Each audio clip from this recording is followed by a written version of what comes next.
cover or uncover during a hurricane?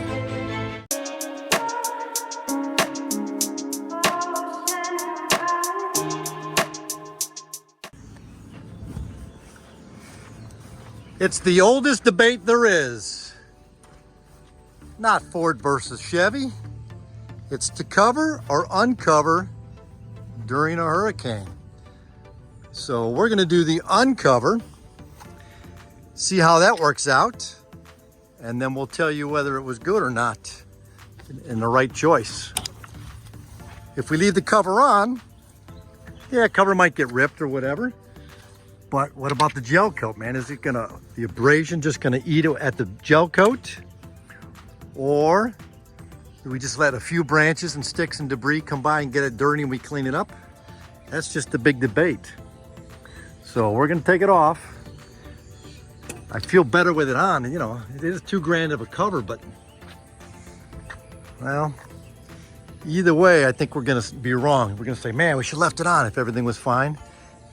And if there's a problem, we're gonna go up, see, yep, nope, should have took it off. So we will let you know how it goes. We decided to go ahead and leave this radio cover on. And we also leaving that radio cover on, so we'll see how it fares. So we still got that ongoing issue with this not caulked yet. So it's leaking water in there. It's probably overkill, but with the storm coming and driving a ton of rain, we put a little blue tape on it just to kind of get out whatever, prevent something from going in there. But hopefully this is fixed soon. It's, you know, should you have to tape your boat like that? Well, I don't know, but we kind of got it prepped. Waiting on the storm to come. It's only going to be 50-mile-an-hour gusts and 40 sustained, but I figure it's, you know, nothing different than driving 50 miles an hour. The sea was angry that day, my friends.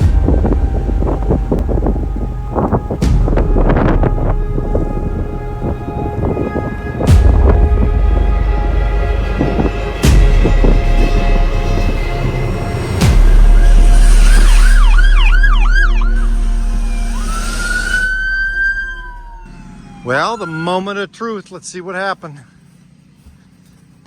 It's still there. There's no giant log laying over top of it and smashed the window. So, it seems like she's unscathed. That's kind of new. I really like that. I don't think that has anything to do with the storm, just water pumping over there. How about inside? What do we got? Yeah, dirtier. She was just waxed, but not even really a bunch of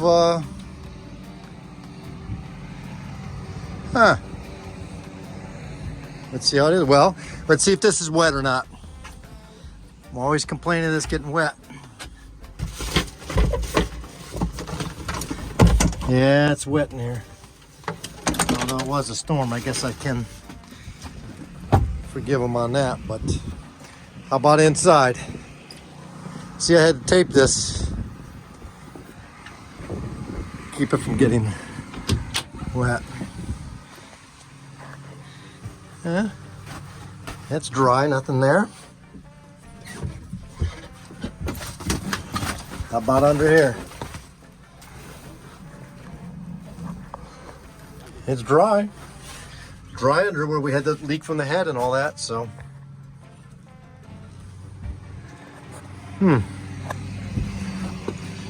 So I guess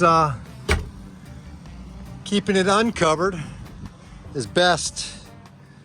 Otherwise it would have chafed the boat to death. Although our highest winds here, I think we're probably 43 miles an hour. Maybe some 50-mile-an-hour gusts, but first glance, I'd say taking it off was the right idea, the right way to go. Think there's water in the hold? No. Dry, it's just filthy. It's just filthy. So, time to clean it all again. Time to take everything off.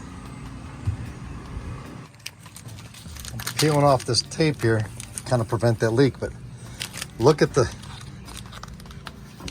how much dirt was caught on this rail. It was just in the line of fire. It's all got all that. So, any damage up top?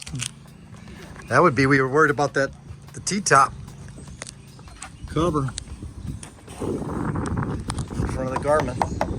That seems to be all right. Oh, let's check that out. So the big debate was the anchor light. What to do with it, you know, it was flapping in the wind and everything, and whether we couldn't really find a way to tape it down or nothing. So, because this flapping like this for 8 hours puts a lot of stress on that, you know. We'll have to see how that did. I don't really like that as it is, but it's kind of loose. I just put that there to kind of protect that from slapping, but man, that's fitting. I wish that mount was wider or something, man. It's a lot of stress on that little dinky thing. A lot of stress on that little piece there, so. Well, could have been worse, I suppose. You know? Now I'm kind of puzzled on this, though. Why would that leak down like that? And what would cause that?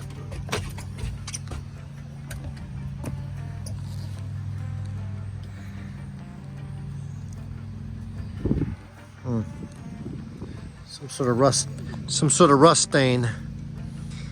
of rust stain from water getting in this rail, driving hard and going down the side. So we'll have to wax it out.